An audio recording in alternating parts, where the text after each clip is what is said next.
Hey guys, CreamCrazy here. Welcome to my WWE Money in the Bank 2012 results and views video. Yes, and before I get this thing started, I would love to thank the guys who turned up to my Skype group chat throughout the entire event, because you guys made it awesome. You know who you are. Give yourself a pat on the back. I thoroughly enjoyed the chat because it was mental. Next time for SummerSlam, I want more people. So if you're watching this, you want to get involved with the epic Skype group chats, you know what to do. Just search CreamCrazyWR and add me, and I'll add you to the next one when it happens. Anyway, let's go on the show whilst we're ahead of ourselves here. This show, I have to say, I came into it not expecting too much, but then again, what can happen when a pay-per-view for the most part keeps you entertained? A lot of things can happen. Right, let's kick this off then, shall we? I will be revealing the match results and what happened in them right now, but I will not be summing up my ratings for these matches until I get to the end of going through all of them. So that's something new for my review style. I thought I'd do this because it's a little way to spice up my reviewing method.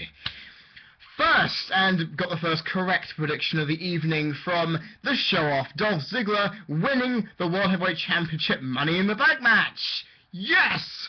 I would not say yes 3 times, that's a bit much. Anyway, first off, Tensai he just dominates to kick off this thing. He catapults Kid into the ladder at the turnbuckle, then dominates Christian. Kid then whacks him with the ladder and they both hit the double T. Okay, this is after a while of Tensai. Tensai dominated early on to start with. He just threw people around. Then he brought in some ladders and, well, you see my point. Kid then whacked him with said ladder and Christian and him hit the double team. I can see that as Morella, Kid and Christian are up. Sando then perches. I can see just out of the corner of my eye whilst this is going on, while Morella, Kid and Christian are all going for this thing, Sando's just perching, wondering, okay, I'm waiting for my cue, I'm waiting for my cue, I'm waiting for my cue. That's a botch. Because you are not supposed to fucking well show that on a camera. Okay, you may tell me that isn't a botch, but Eagle Eye can see a lot of things. Anyway, he goes up, just pushes the whole ladder down. 2 of them get closed onto the ropes. Why? I believe Kid's the guy who falls straight off. Nice. Flapped up by Rhodes to Ziggler into the ladder. A leaping drop kick over Rhodes into Ziggler by Sin Cara, which was nice. His first actual piece of involvement in this match. Sin Cara then, I believe, went for his somersault flip from the top with Ziggler, and it looks like he slipped and botched it. In my opinion, however, I'm not going to consider that as a botch, though, because in my opinion, it looks like Ziggler had enough strength to pull Sin Cara down, and it looked like a botch. It looked like one. That's up to you guys. You want to judge that as a botch? Go right ahead. I will not judge you for it because I've put my opinion out there. Tensai goes for a powerbomb on Santino, but of course that botches as well. As Santino pushes the ladder slightly, and he just basically completely falls apart. Tensai then tries to rectify it with a powerbomb on Tyson Kidd, but Kidd and Hurricane runs him out of the damn thing. Running power slam countered into a flashback DDT by Christian on Sandow. Spear onto the ladder in the corner by Christian to Sandow. It was sick. The crowd woke up, to be honest with you. They were going okay for this, and then they woke up because of that. This match now, I have to say at this point, I was worrying to myself. It has 2 people in the ring for the majority of it. So annoying when you have 8 people that you don't get complete manic, crazy shit everywhere. It's ridiculous. Rhodes and Ziggler pull Christian's legs into the ladder, which I didn't realise until the replay just how painful that was. Ow! Tensai then pulls Ziggler off the ladder, twists Rhodes into said ladder, and pushes him straight to the canvas. Fuck. Tensai is really clearing house. He's then at the top of the ladder, clearing house again, but gets whooped by Morella and Christian. Morella's acting scared, trying to climb up the ladder. He's looking at that Cobra thinking, you could do this. I'm laughing a little bit, but I'm also feeling slightly sorry for the crowd having to watch that, because while you're sitting there, you can kind of go, oh, Santino. You silly little person. But the people in the crowd are going, oh, come on, get up there. Actually, I bet a lot of people were doing the same. What was I going to say? No, I've lost my place. Fuck! Oh, bloody hell. Ah, here we go. Gets up there. Cobra to Sandow on the top of the ladder. Drop kick by Rhodes, knocks the ladder and Morella down. Sorry if I look down a lot. I've enlarged the page. I've made it about this much wider, so there's a lot more text on fewer things. So if I look down a lot more, sorry about that. Hey, fuck about it. Rhodes then throws the ladder onto Morella in the corner. And to be honest with you, I have never seen a ladder so easily thrown. They're supposed to be heavy steel ladders. Problem much? Seriously. Vicky then goes up to stop Cody from getting said briefcase, allowing for Ziggler to hit a nice Russian leg sweep from the ladder. He then nearly gets it. Christian then whacks the ladder right into... Oh, hold on, I've lost my place here. I've skipped ahead. He nearly gets the case, but Christian stops him. Kid then leaps up with a ladder into Ziggler and slightly botches a spin-out powerbomb. Now, let me explain that again. Kid is on the top rope, perched, with a ladder. He then pushes the ladder onto the ladder in the ring with Christian and Rhodes on it. Oh, no, Christian and Ziggler. Fuck! He then basically goes for what looks like a spin-out powerbomb right there. It slightly botches, but I will give him the plaudits for even attempting such a risky move, because that knee could have dug into the side of his temple and he could have had a bad concussion, or a fractured skull. So I will give Kid the props for that. Definitely. Oh, where am I now? Fuck it. The replay then shows Christian whacking the ladder right into Sandow's head. Damn, that looked painful. Powerbomb by 10 side of the ladder, takes out Sin Cara on the outside. Ziggler is then tossed out onto the announce table chairs. Rhodes then disaster kicks 10 side onto the ladder at ringside. Gourdbuster by Rhodes on Kid from said ladder inside the ring. Then spear by Christian off the ladder. The crowd has just gone mental. Ziggler pushes, then Christian gets back on the ladder, ready to win. Ziggler pushes, gets literally on the ringside area, where 10 sides on said ladder. I literally thought, okay, if Ziggler moves any more, that thing's going to break. He didn't. Goes in the ring, whacks. Oh, I've lost my place again. Pushes Christian into the ladder at ringside. Not in the ringside, inside the ring. Yeah! It's been a long night, people. Then grabs the briefcase. Ziggler wins! Simple as. I got the first prediction right of the night. I've got to be happy with that. Ziggler is the winner. Hallelujah. Really happy with that. I really was thinking they'd give it to Cody in the end, knowing how so many people gave it to Cody in their predictions vids. I was really hoping that they would go for Ziggler, and I'm happy they did, because the crowd popped hugely for it. Good God. Next, Sheamus defeated Alberto Del Rio to retain the World Heavyweight Championship. Second prediction done of the night. I have to admit, I loved this. When Rodriguez introduced Del Rio in the boxing style introductions, while Garcia introduced Sheamus, that was fantastic. Because you could, okay. Fact is, I know Del Rio hasn't been in a championship match for a while, and I think obviously last time he was in a championship match, they had this. But I can't remember it for the life of me, and I fucking loved seeing it. Del Rio, well, okay, there wasn't too much in the early going. Sheamus was dominated for quite a while. Del Rio, however, shining light of good technical wrestling that he actually, to be honest, is, even though he was quite boring in the ring to some people. He worked on the arm right away, but the crowd, ladies and gentlemen, the crowd, a shit was not given in this match. They were dead. Okay, a few guys were chanting, but they really didn't give a shit. Repeated knees to the back of the head by Sheamus for 2, which looked quite fierce, and that made me wonder, are they playing the concussion, are they?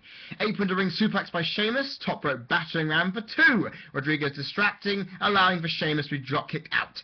Arms to the steps and the barricade by Del Rio, crossbody cover for 2. Del Rio is now focused back on the arm and shoulder arm lock. Kicks to the head gets 2. Crowd, again, do not give a shit. The pace of this match has been quite slow, and to be honest, I'm a guy who likes mat wrestling, technical wrestling, but I'm not a fan of a match where it is quite slow for pacing. You've got to keep me interested. And I hope it's speed up at this point. Boot and swinging neckbreaker by Sheamus. The match then, at that point, when I mentioned that sentence I just said, it's sped up, and then it's slowed right back down again. Not good. Sheamus hits clotheslines, runs to the turnbuckle, but Del Rio kicks the arm, and Sheamus is selling that shit. Sheamus rams his shoulder into the post, followed by Del Rio lost it again. Followed by a Del Rio kick and a cover for 2. Cross-arm breaker countered. Bro kick misses. Sheamus leaps off the ropes for the battering ram. Battering ram, and then he gets hit by an arm breaker off that. Nice. Covers for 2, Del Rio does. That almost sounded like Yoda, didn't it? Never mind. Knee to the head, followed by a running power slam by Sheamus for 2. No sell! 10 chest punches by Sheamus, but the arm is then pulled onto the rope. That doesn't stop Sheamus from hitting the Irish curse with the bad arm. No sell! No sell! Oh, God. Covers for 2. Bro kick goes to the ropes. Del Rio hits the backstabber. Covers, but Sheamus kicks out at 2. And to be honest, I thought the ref missed count. I thought he hit the 3, but obviously we're too much of a dumb shit to realise it. I wasn't really looking at the screen. I was typing this down. Simple as, really. Where am I? Fuck, I keep losing my place. I think my eyes are a bit dazed, so that probably explains it. Enziguri misses. Sheamus hits the white noise. He holds his left arm to his chest, going for the bro kick. Beats the chest with one arm. Good emphasis on the bad arm. And then whacks that bro kick right into Del Rio's face. 1, 2, 3. Sheamus is still the World Heavyweight Champion. Oh, of course, though. The We Want Ziggler chants ring out as Rodriguez and Del Rio beat the crap out of Sheamus. Because, again, Del Rio can no-sell a bro kick like that. Anyway, Ziggler comes out. The crowd go mental. The guys on the Skype chat are going mental because they want to see it happen. They predicted it. But no! Del Rio protests, but stopping it from happening. Briefcase to head. And then the Skype chat goes into a mutual showing of disgust as the bro kick hits Ziggler. And they're thinking, no way, that's bullshit, we wanted it to happen. But no, you see what happened? The bell didn't ring. So their worries were lessened. Ziggler still has the briefcase, and Sheamus still has the title. That's pretty cool. I thought they would actually make Ziggler be the first guy to lose, which made me freak out for a while. Then we get this, I'm happy with that. I'm happy he still at least keeps it, you know? Then we get the first unannounced match of 3 tonight. 3! 3 unannounced matches on a pay-per-view. I will tell you actually, for a spoiler alert, Brodus Clay does not get involved in this entire show. Hallelujah! Sorry, I'm going to take advantage of that when I can. Anyway, Epico and Primo defeated the Primetime Players, and actually, what wasn't too bad a match. I mean, okay, not much really happened, but I can still give it a decent rating when I get to it later. For some good, decent, inverted tag moves. Handstand, there's a handstand on the top rope, but I believe was Epico. I get really confused by these two. I never know who I'm looking at. Anyway, there was a good handstand on the top rope into a head scissors, which I thought was quite nice. Epico, I believe was Epico. See, again, I'm lost on who is who at the minute in this case. I now know Epico was the guy with the cornrows. Anyway, Epico hits a somersault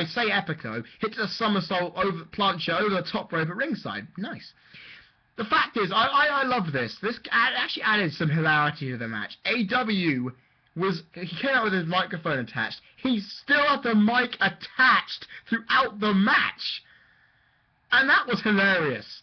Just the fact that, you know, you hate Vicky Guerrero or Melina or whoever it is screaming at the match. The fact is, you could hear every word this guy was saying. I loved every minute of it.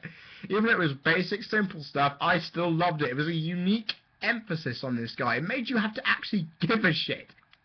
And AEW at this point told the crowd to stand up and applaud his guys, but he gets booed. It's the first thing the crowd has done so far in this match, to be honest with you. O'Neal then, at this interesting bit, rams the back and seemingly the head of Epico into the post. And I thought that was quite painful in my opinion. AEW then just basically says probably one of the most recognisable quotes of the night. "Shut up, Rosa." Oh, that made me laugh. That made me laugh a lot. I was pleading to the guys on the Skype chat that would trend on Twitter. I was praying that would trend on Twitter. I really, really was hoping. Goldbuster combo by the Primetime Players. Epico's back is then stretched into the post by O'Neal, which is lovely. AEW taunts that Rosa can't dance, making O'Neal do a dance, which people don't give a shit about. Rosa dances and the crowd get up off their feet. Little things. Please, little minds, people. Corkscrew springboard from Primo for 2. Springboard by Primo. Then Young hits a leaping gutbuster in midair. Nice. A double knee gutbuster, actually, I should say. It's his finisher without the fireman's carry before it. Anyway, Primo then rolls him up. 1, 2, 3. The match is over. Yeah. That's a shocker. Epico and Primo won against the #1 contenders. A bit shocking. Not to mention, I must also point out that R-Truth and Kofi Kingston were at ringside for this. So, yeah, I'm a little stunned by that, because they then throw water into the face of AW to close off the thing. So, and finally, R-Truth just tries to pull back little Jimmy to stop him from going at AW. Pretty fun. I will get to this, what I thought about this match later, because you'll probably be a bit surprised by the rating I give this. Just because you're going to be a little bit surprised. Anyway, now we're on to the match which a lot of people thought would be main eventing this pay-per-view. Based on the build, the hype, everything in between. However, can I take a page from Edge's book here and tell you to all those people who thought this would main event the pay-per-view that you guys are wrong! Wrong. You're like big fat failure turtles. You're wrong! And I'm loving this bit right now, guys. I'm loving it. As CM Punk defeated Daniel Bryan with AJ as a special guest referee to retain the WWE Championship in what we only found out to be about, 5 minutes before the match. Well, either the match happened or the event happened, I can't remember which. We found out this was going to be a no DQ match. Yeah, no disqualification. And let me give you a little way of how this swayed my voting. That was the best creative decision WWE have made in a long time. Anyway, there are a lot of signs in the front row for this, and the crowd are going a bit mental. They want it. They know what good stuff is. Anyway, fast and aggressive from the start by Punk as he takes Bryan out to the barricade in the outside area. Bryan then whips Punk into the barricade and just chops with yes. Big kicks by Bryan in the ring. Armbreaker counts into a roll-up for 1 by Punk.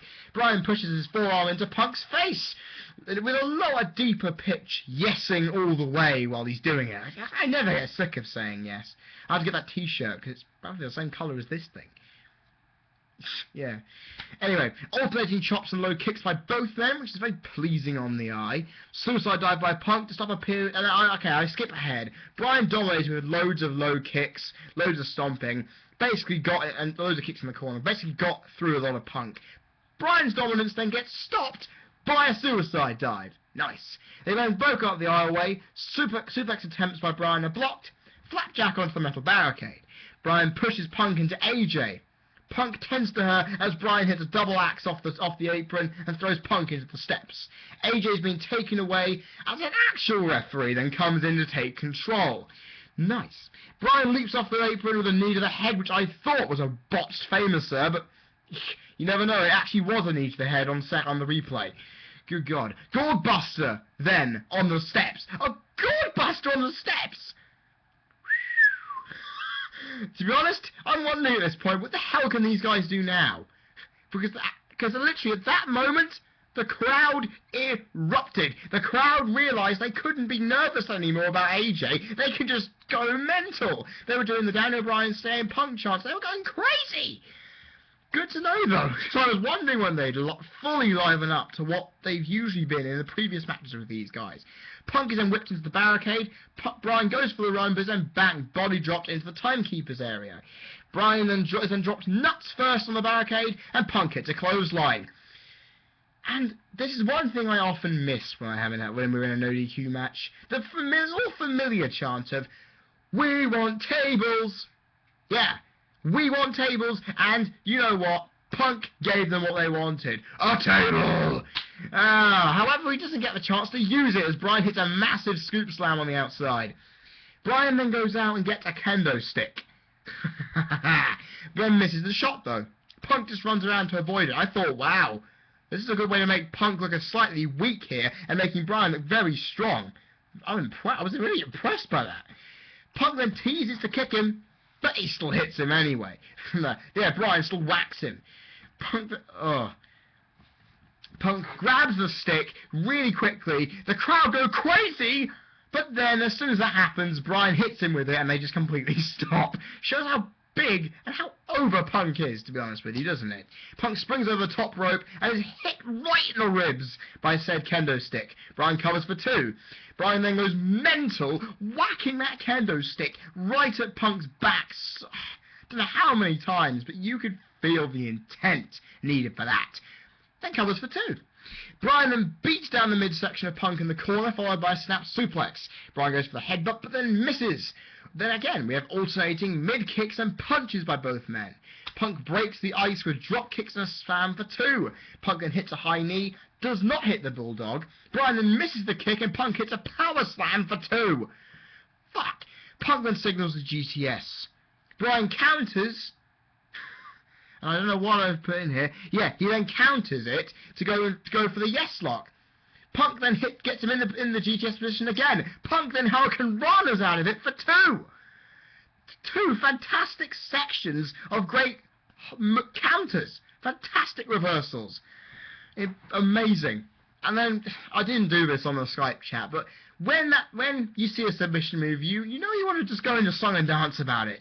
Mexican surfboard! Mexican surfboard! Yeah! I didn't do it in that kind of way, but I just went, Mexican surfboard, like that kind of thing. Because I love that move, and I just thought I might as well go into a small little sing-song about it. I don't know why, but I really was in a good mood today. I loved it. Punk then weasels out, grabbing the kendo stick, and whacks Bryan to hell, and I mean it. He fucking bashes him with that thing. For 2. Punk is then hit on the turnbuckle, superplex by Bryan. And then, as both men are down, AJ makes her return to the ring. She actually, using her authority as a special guest referee, sends the actual ref back to the locker room. How fun is that? Oh, God. AJ then, as they're both stirring, picks up a chair. Because she skipped around the ring first to get people's attention. Then she got a chair. I thought she was going for a table. She gets a chair. Puts it in the ring. Both guys are stirring. She then leans back casually on the ropes, smirking as both men just fight like dogs to get the chair in the center of the ring. Fantastic imagery for this storyline. Fantastic. I was clapping that. I was clapping. Such visual imagery, people. It was great. Oh, God. Bryan then whacks the chair on Punk. AJ counts, but Punk kicks out too. Bryan tells AJ she needs to help him win. Give him the 3. Punk then rolls him up for 2. Multiple kicks by Bryan, and I will tell you now, in the bottom turnbuckle, Bryan is absolutely kicking the shit out of Punk. I don't know how many times he is kicking him, but it is ridiculous. Honestly, ridiculous how many times. Punk, wow. How do you think you rebound from that? Hits a flying clothesline. Bloody hell, that was unexpected. Punk then has the chair, whacks Bryan loads, puts the chair in the middle of the middle turnbuckle on the other side of the ring. I think I know what's coming here.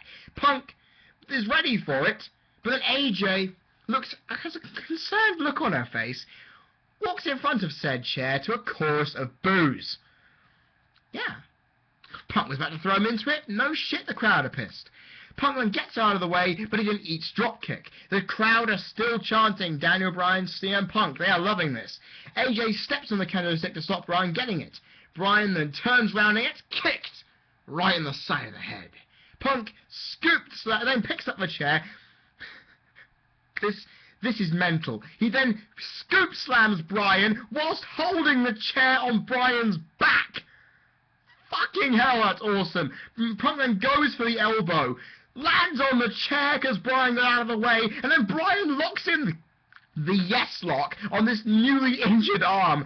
And to make the moment even more sweeter, Bryan then gets the kendo stick and wraps it round Punk's face. And I'm smiling now because that was epic. I was up and clapping. I loved that so much. You will not believe it. Oh, epic win for a kendo stick right there. Punk then fights out with said kendo stick. Hits the GTS. I'm thinking this is over. But both men are down. Punk crawls. 1, 2. Somehow, some way, Bryan kicked out, and I'm thinking, what the hell are they going to do to finish this? What are they going to do to end it? Oh, Punk then grabs the table, puts Bryan on it, goes for the elbow, we know what's coming, but Punk somehow gets off it, hits knees to get Punk down. Was it punches? I wasn't sure. 10 punches, but Punk then counters with one of his own. Punk then's ready. That's what face everyone else was making because it was crazy. Backdrop by Punk off the top rope through the table. Punk covers. 1, 2, 3. Punk still the WWE Champion. And to be honest with you, the reaction on the Skype group chat was of unanimous praise for this. And I will tell you now, the rating will probably reflect it. Because this was a great match. Great match. Definitely the match of the night without a shadow of a doubt.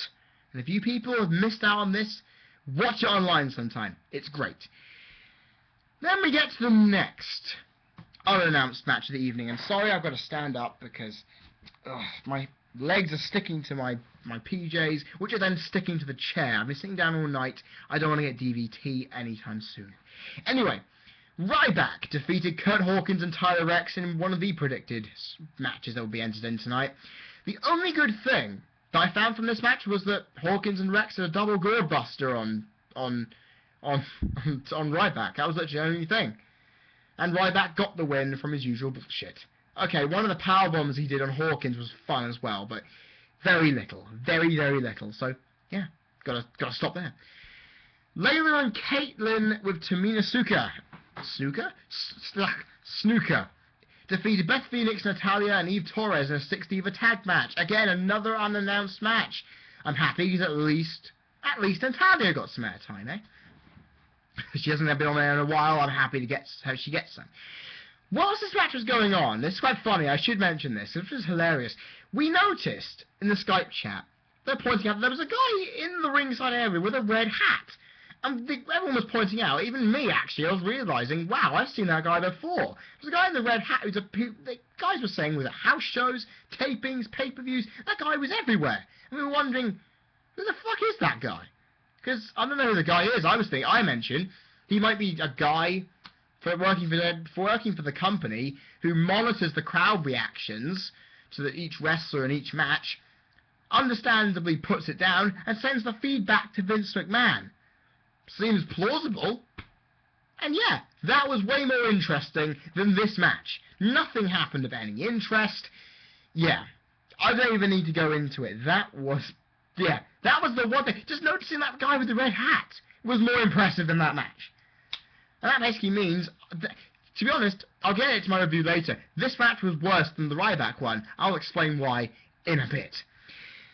And then finally, by God, finally everybody, we get to what probably shouldn't have been, but is anyway, the main event. Where I think you could all see this coming from a mile away. I tried to think that it wasn't possible. But John Cena won the WWE Championship Money in the Bank. Yeah. I can hear a lot of you, and I have seen a lot of you already on Facebook, wrestling sites around the world, WrestleZone particularly because it has a comment section, where effectively you're saying it's bullshit, it's awful. I wouldn't be so sure yet. I'll get to my reasons why after I go through the match. Cena clotheslines Big Show out of the ring right away. However, Cena's thrown straight into the steps right after that. Cena takes Miz down, no-selling the steps straight away off the ladder. Show then double shoulder takes down both of them. Show then throws the ladder onto Jericho, with Jericho selling like a boss at ringside, clutching his arm. Kane goes for DDT on Show, but Show scoop slams him. Instead, you wouldn't normally see that, would you? Even I could say, I think even Kane would DDT Big Show with ease. Not in this case. Miz goes for a springboard clothesline, Show just whacks him, and that's it. Even Y2J is hit by a ladder by the Big Show. Y2J hits Show with a code breaker, Miz then hits Show with a DDT to put him out of the ring. Cena then clears the Spanish announce table, picks Show off in the fireman's carry position and hits the AA right through the table.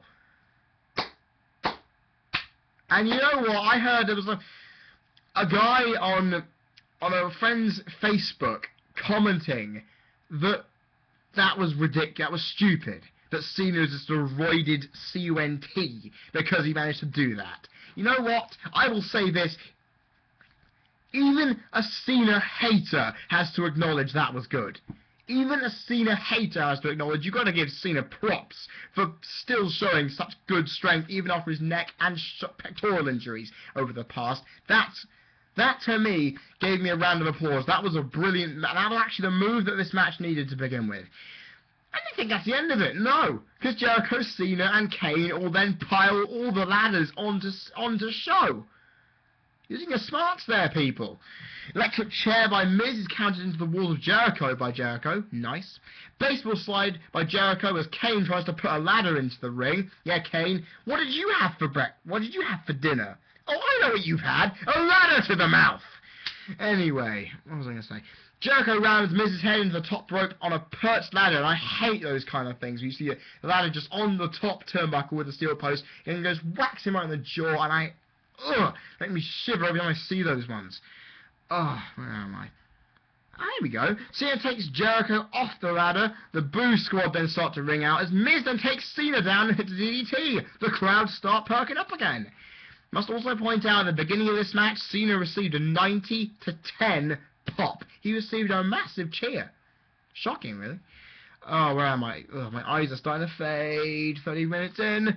Where the fuck am I in this crap? There we go. Miz goes up, but Kane then throws a ladder at him. Kane then goes up. Jericho tries to get him down, but he then locks in a chokehold. Then the Miz gets locked in with a chokehold. They then counter and hit a double suplex on the ladder. Damn! Scoop slam by Cena to Jericho on the ladder. Then followed by Miz on the ladder. Double you can't see me. And then, I'll take a quote from King when I can, a 10 knuckle shuffle. Pretty awesome. Cena then hits the AA on Kane right on top of the Miz. I'm thinking at this point, whoa, Cena, bit too dominant here. Bit worried. I was a bit worried at this point. A lot of people would be too. Jericho then whacks the ladder right onto Cena's button. The Y2J chants are ringing out as a celebration time. Come on for this. Was it Celebrate Good Times? Fuck it, I always get that lyric wrong. Anyway, Big Show then finally gets out from under those ladders, rips Jericho's ladder apart as he's climbing and puts in between it, and then sandwiches it and snaps it in half anyway. Big Show is just a demolition, he's a wrecking ball going through these things. Show then just tosses every single ladder out of the ring, goes down to the apron, lifts up the apron skirt, and I'm thinking, what the hell is that? Because he's picked out the single biggest ladder I have ever seen. This thing is about this wide in rung width. It is fucking huge. What the hell is this thing? I've never seen... Okay, I've seen really tall ladders before, but I have never seen such a big ladder before. This was massive. God. Show and Kane climb up with chokeholds trying to get each other to fall off first. I thought they were going to go for a double choke slam and go through the ring. I was sadly mistaken because Kane just got pushed off. Cena fights at Show, but a headbutt stops it. Jericho then whacks a chair to the back and the ribs to get Show off that ladder. Jericho and Cena both climb up. The favourites are ready to get the job done. Cena goes for the AA. Jericho fights out with a super hold. Cena fades, but I'm a bit worried because he's actually going down the rungs of the ladder. If he was anyone, he would have been choked, and then he would have fallen off like any sane person would have. Yeah? Cena, then, with his ultimate power, just muscles his way up the ladder. But the sleeper hold is still locked in, folks. Cena is then finally pushed off by Jericho. Jericho's alone. Miz then climbs up. They don't have their hands on the cable in the case. Miz headbutts Jericho dangling in midair. Miz nearly hits a superplex off. Big Show then climbs up. WMD to Jericho. He's done. Big Show pushes Miz off the ladder. And you know I told you about that ladder that was still perched up on top of the turnbuckle? Miz's face at that. That was painful. God, I feel sorry for you, Miz. I didn't tell you guys that Miz actually came back earlier in the night and put himself in the match, but you probably already knew that. I don't know why I missed that out. Because you bet some of you who haven't watched the show are wondering, why is Miz in here? Oh, anyway, I pointed that out. Now, set. Anyway, Cena then whacks the big briefcase onto Show. Show then WMDs the briefcase, right? And at this point, I'm wondering, okay, how are they going to end this thing? Cena grabs the briefcase, pulls on it to ready to wham it back into Show's head one more time, and the handle snaps. The handle of the briefcase snaps. John Cena wins. And honestly, I was bemused by this. Yeah, I was bemused, thinking, what the fuck? Okay, of course, WWE gets what they want, John Cena finishing the show. Everyone's complaining on Facebook saying how shit this was. Well, I'll now get to my reviews of each match in particular, because you guys haven't heard my ratings yet. Okay, you can see them in the fucking description box, but this is a new review style for me. Just, you've had to be patient for my full opinion, because it often takes me a while thinking up opinions. I've just got this pros and cons box for each match, okay? Cool. Pay-per-view ended on a slightly duff note, but I'll get to that later. First, the World Heavyweight Championship Money in the Bank match. The pros for this, even though it was a slow start, mostly because of Tensai, it was quick throughout. There's a lot of stuff going on here. There were some sick leaps that made the crowd and me go a little bit nuts. Okay, some of them may have been slightly botched, but I will take what I can. You know what I mean? I'll admit, even even the botches were there. Still, I'll tell you one thing: the ladder in that Sin Cara got powerbombed through really should have snapped. It didn't. Anyway, everyone got some offense. Sin Cara got some offense, even though it was a very limited amount of offense. Shows how much WWE don't give a shit. It was entertaining for the most part, and to be honest, the crowd really got into this. I was really surprised. They were booing and cheering the right people. In fact, Sandow got booed out of the fucking building. He was really hated here. And finally on the pros count, obviously the right winner. The right person won. Cons, the match was quite slow to begin with, and I really hated that. For the majority of the match, there were only 2 guys in the ring. 8 people, you expect more, so did I. There were some botches, I've already mentioned. However, to be honest, in a match like this, and what is a clusterfuck, they're going to be expected. Because it is a ladder match, and obviously because I had to run in and get people down, this match lacked psychology. Then again, I would expect that from any ladder match, personally, unless they were really selling the hurt through the intense physicality. I felt the match ended slightly early, because it was getting really good when Ziggler went up to get it, and it just stopped the momentum of the match. I would have scrapped the Divas match and probably the Ryback squash match just to give this match another 5, 6, 7, 8, maybe at least 10 more minutes to build even more anticipation. I would have loved that. Then again, it was a good match, a very good match. Entertaining throughout, even I would give this an average rating. 3 stars. Very simple, really. 3-star rating. For Sheamus Del Rio, a pro for this definitely. I think it's probably the best thing of the entire evening okay, not for the entire evening, but the best thing for this match anyway. Great working of the arm all match by Del Rio. He at least understood there was a body part he wanted to go for, and he went for it, and it was fun. It made the match very interesting. There are many near falls in this match. Made it exciting later on. I love that. The offensive momentum shifts happened very regularly. You saw Sheamus dominate, then have Del Rio dominating. Very nice. A swerve by Ziggler at the end, nearly cashing it in. I'm happy he kept it, and okay, Ziggler coming out afterwards was predictable. What happened afterwards was not predictable, and to be honest, Rico, Ray, Mike, even Alistair, you guys, your reactions were fucking priceless. You were going, no, Ziggler, no! And it was funny as hell. Anyway, the cons, it was a very slow start to this match. And actually, to be honest with you, only until right at the end, this match started to speed up with near falls, and when the offense actually started shifting from one guy to the other quickly, is when we really saw this speed up. And it was boring for the most part to begin with, and it was really annoying. Really was, when I knew these guys could do something better. The crowd was dead for the majority of this match, and that is bad, because I really didn't like the fact they were dead for most of this. I really hated it.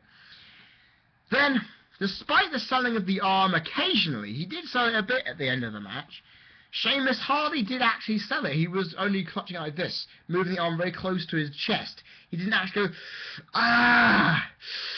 like that. He didn't actually hold the arm in pain. You know, I'd expect that. The working of the arm was fantastic, but yeah, the selling on the weaker side, not good. This match actually, for me, I felt went on a bit longer than it should, and Rodriguez didn't get involved much either. Well, I'd say, I was a bit disappointed by this. I really was hoping more. 1.5 star. 1.5. I'm being quite generous, I think. I could have given this a bit less. For the primetime players versus Epico and Primo, AW running his mouth, I love that. Actually, to be honest, all the guys I was talking to in the group chat, they loved it as well. So there were some good moves here, showing that both power and high-flying styles of both teams well. I thought it was good getting them both offense here. It was a quick match, for the most part, in terms of speed and pacing. Everyone got to show that, wow, you can put on a good tag match, even with slight rests in the middle. It was still good. Pacing-wise, it was really quite nice. Cons. Now, these are two massive ones, okay?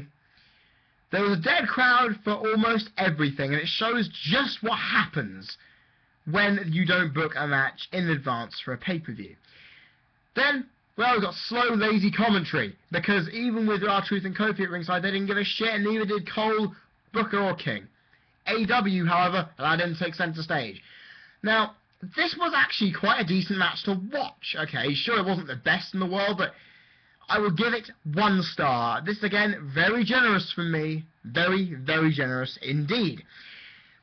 And then, we get to the creme de la creme of Punk versus Bryan. Now, I will tell you now, there is a long list of pros for this. Very long list of pros. First, the no DQ stipulation. What I've already mentioned. What a fantastic call by the creative team. What a fantastic idea. Well done. Great right call off the Raw this past week. You've done it right. You've rectified that abomination with this fantastic call. Actually, to fit with the no DQ theme, fantastic weapon usage. Chair, table, and candlestick all played their part fantastically. The backdrop, the yes lock, and the scoop slam with them were all epic. Well done, weapons. You're back in business. Equal offense by both men, and at times I had a real hard time of figuring out who would win because there were so many near falls. Really exciting. The crowd were hot. Yeah, the crowd were going crazy. They were loving this. Good God. There's so much physicality in this match as well. Gotta love it. The fact is, this is where the psychology plays in. You don't have to work on a body part all the time, but when you show the wear and tear throughout a match, that's psychology enough in some cases. Punk showed it at the end as well. Pretty awesome. AJ, get on to AJ. She played her part, in my opinion, superbly. Okay, she could have done more. She could have actually teased them to do more and teased slapping them, but no. Even when she had to leave, it worked in building anticipation of her returning. She played it, basically saying, yeah, you guys are at my whim. Here's a steel chair. You fight for that fucker. And they were basically knowing that it wasn't just the WWE Championship, it was her they were fighting for. That's the imagery of this entire feud. Played out so well. And actually, this is a great positive. That this match went way longer than I ever thought it was going to be. This was so much longer than I thought. But it was way better for it, people. This built the match up from being quite a slow burner to begin with to something that went to epic heights, everyone. And I'm guessing, you're probably telling me, Fred, you cannot, CC, Fred, whatever you want to call me, you cannot think of a flaw. I can. And I often give a 5-star to a match which I would say is legitimately perfect. If not for this, I would have given this 5. I would have given this a 5-star out of the bat. But no. You see, with the formulaic ending that we had, backdrop through table, Punk covers 1, 2, 3. For some, that'll leave people guessing as to what would happen next in this feud. But to me, it was a bad ending to go for because AJ and her intentions were not shown. Now, if they have something to do with AJ screwing Punk over so Cena can cash in his money in the bank, that kind of thing, tomorrow night on Raw, I will be very angry. Because they could have had it, well, a lot of people said it was going to happen, and have AJ pin both of them and walk out with a championship. That would have made much more headlines, and that would have given this match a 5-star. But, to be honest, I said that any match of this year would have to match up with Triple H Undertaker, would have to be as good. This was as good as that. 4 3/4 stars. That's right. 4 3/4. This match is going right up for Match of the Year this year. And everybody, I'll say it again. CM Punk again delivers on Money in the Bank night. And actually, I just realised something. I gave Punk Cena last year 4.5. The storyline and the no DQ stipulation really helped in making this match a million times better. Right, then we get to the Ryback, Hawkins and Reks match. Now as this match went longer than the average Ryback match would, I would have to give it some credit for that. I actually thought that was a good thing. However, it was the same old shit. Reks and Hawkins got some offense, but it never convinced me that they would have a chance in beating him. So, despite very tiny positives where I'd give a 1/4 star...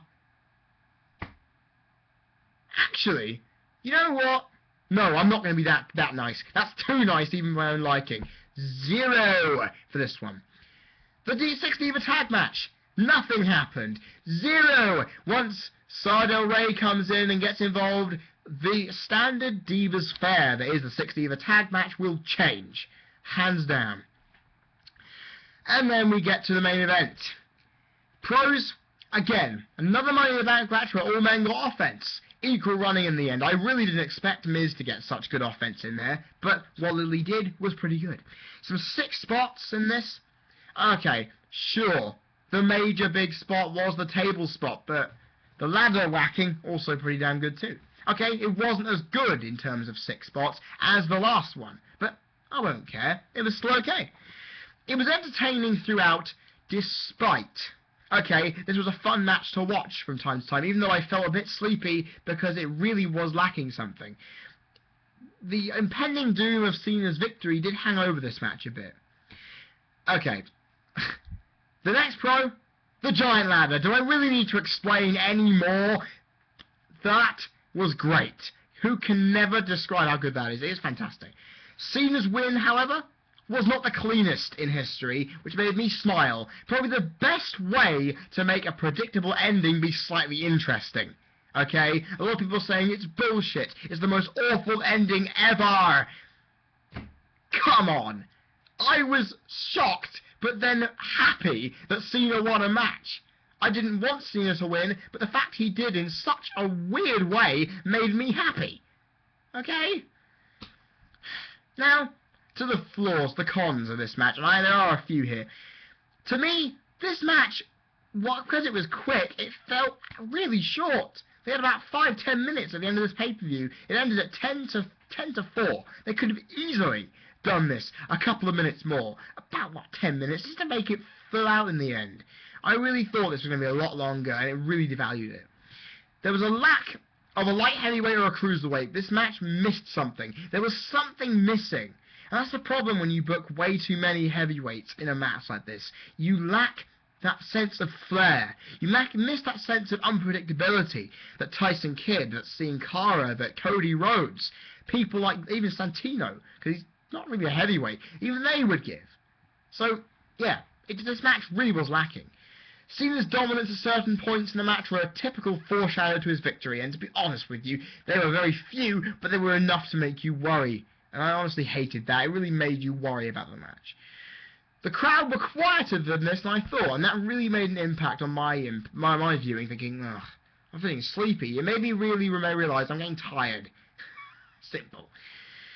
Okay, but the fact is, all the stuff in the match, okay, it wasn't as exciting, it wasn't as brilliant, as all over the place, but it didn't have as many botches as the first Money in the Bank match, so in my opinion, I can even and level them out. 3 stars apiece. That's being very nice. In fact, I would have given this 2 1/4, but that ladder and the stick table spot, even the ending, I would give plaudits for that. That was an intelligent ending. Never seen it done before. So, 3 stars. Oh, nearly had it 4 there. No, 3 stars. Right, and at the 15-minute mark, yeah, I'm still going at this, and I haven't run out of energy. Thank you, Cheese and Onion Pom Bears and Tunnix Caramel Wafer, for keeping me going all night. Overall, I was going into the show with low expectations. But by the end of this pay-per-view couldn't top last year's, we know that. But it still did a good job. And I'm impressed. The WWE Championship match stole the show, and that no DQ stipulation, again, the single best thing they've done in months, because without it, this match would have been a bit lesser. The Money in the Bank matches were average, based on Money in the Bank standard, but then again, it gave us the same excitement we all expect. The unexpected tag match was a bit of fun that went better than I thought it would, and the World Heavyweight Championship match, while it was underwhelming, had some good positives to it. Those 2-0 matches were not needed on this show, and it sucked the crowd dry right after the WWE Championship match. It made the main event feel really lackluster. If not for those 2-0s, everybody, you'd be looking at a pay-per-view that would be around a 7-ish. A 7.5, 7 1/4 type rating. And you know what? I'll give this show an above average rating, because I enjoyed it, for the most part. And that can also be down to Rico, to Ray, to Mike, to Alistair for making that group chat, because without that group chat, I wouldn't have had the enthusiasm to stick with the entire thing. I will do that next time for SummerSlam, betcha. So yeah, I enjoyed this night, and I enjoyed this show.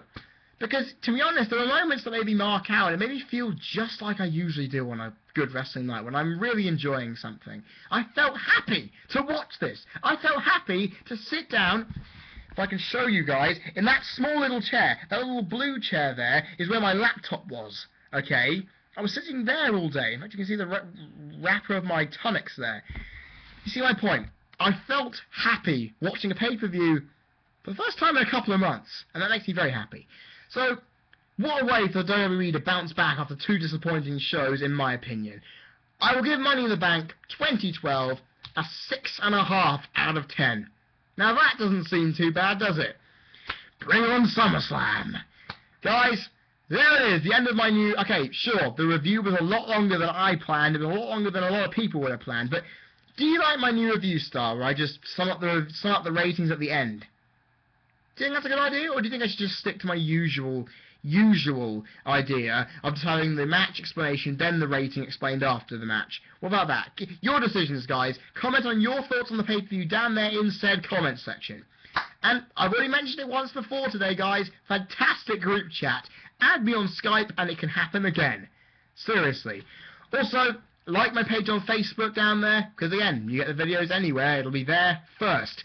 Also, keep asking me Q&A questions. I keep saying it. Just keep sending them in. I shouldn't even be telling you. It's down there. Just do it if you want to. Also, because you've had to sit through this, if you enjoy my reviews and you want to see more, yeah, you know where to click.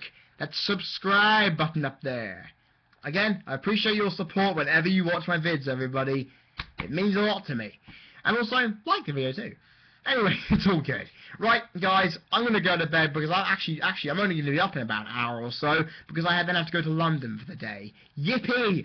Guys, my next video, I'm not going to do any vids this week, so if any big news pops up, I'll do no videos on it because I've got a big video planned. Because if you didn't hear my announcement about 2 or 3 weeks ago, my next video is the big one. The last one I do before I go off to Australia for 3 weeks. Yeah. If you didn't know that, that's a breaking news story for you. And I will be doing probably one of the best things I'm ever going to do. The culmination of my research. The top 10 wrestlers of all time. Now that is something you can get your mouths watering over. Because that will be something I bet a lot of you want to see. I have been Cream Crazy. You've been people watching. This has been a Money in the Bank 2012 results and opinions video. The review, so to speak. And I will see you guys next Sunday, and I hope you have a fantastic week ahead. So I know I've got a good one coming, planning for getting things ready for this holiday. See you guys then. Cheers.